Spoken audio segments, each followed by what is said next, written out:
Hébreux 3, le premier verset. Frères, vous appartenez à Dieu qui vous a appelé.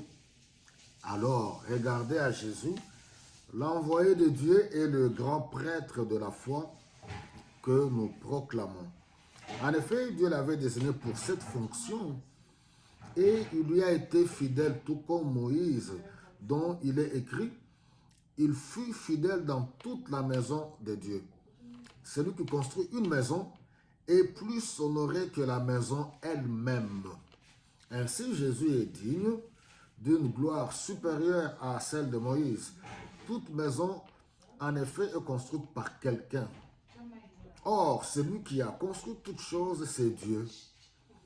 Moïse, pour sa part, a été fidèle dans toute la maison de Dieu en tant que serviteur chargé de témoigner de ce que Dieu allait dire.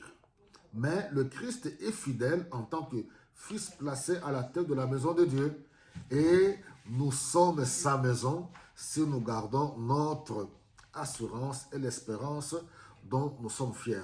Bon, la lettre aux Hébreux, c'est une lettre particulière. Pourquoi? C'était pour encourager les Juifs qui s'étaient convertis au christianisme. Vous savez, quitter les coutumes, les traditions et les rites, c'est le champ de bataille de tout être humain depuis que le monde existe. Le changement. Ils sont attachés à la loi de Moïse. Ils sont attachés à leurs coutumes et rites, mais il leur manquait tout simplement la révélation pour comprendre, comme on l'a vu tout à l'heure, quelque temps, que toutes ces choses-là, c'était l'ombre des choses à venir.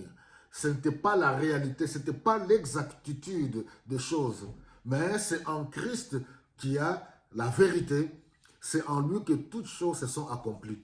Alors, beaucoup de Juifs s'étaient découragés. Leur foi commençait à ralentir. Il fallait écrire cette lettre pour les encourager réellement à être confiants. Et c'est pour cela l'écrivain, il leur explique la supériorité de Jésus-Christ sur Moïse. Moïse a fait sa part en tant que serviteur. Christ est établi et placé à la maison de Dieu. Membre du corps de Christ, homme, femme, de toute culture, de toutes traditions, oui, de toutes les souches sociales dans ce monde, nous sommes tous unis en Jésus-Christ.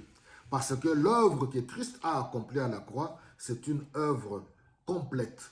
Le sacrifice complet, ultime. C'est pour cela qu'il écrit. Alors, nous devons comprendre qu'il n'y a aucun rite. Il n'y a aucune religion.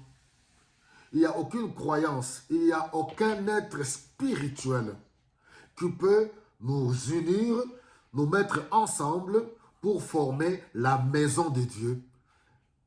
Alléluia. Il n'y a aucun être spirituel, il n'y a aucun maître spirituel, il n'y a aucune religion, il n'y a aucune tradition, il n'y a pas de coutume, il n'y a aucune croyance qui peut nous aider à former cette maison, cette grande famille du peuple de Dieu, à l'instar de Jésus-Christ, qui est le chef de l'Église, qui est la tête de l'Église, qui est celui que Dieu a envoyé, lui, pour le sacrifice qui a plu au Dieu, pour le sacrifice complet, ultime, total, pour le salut de toute l'humanité.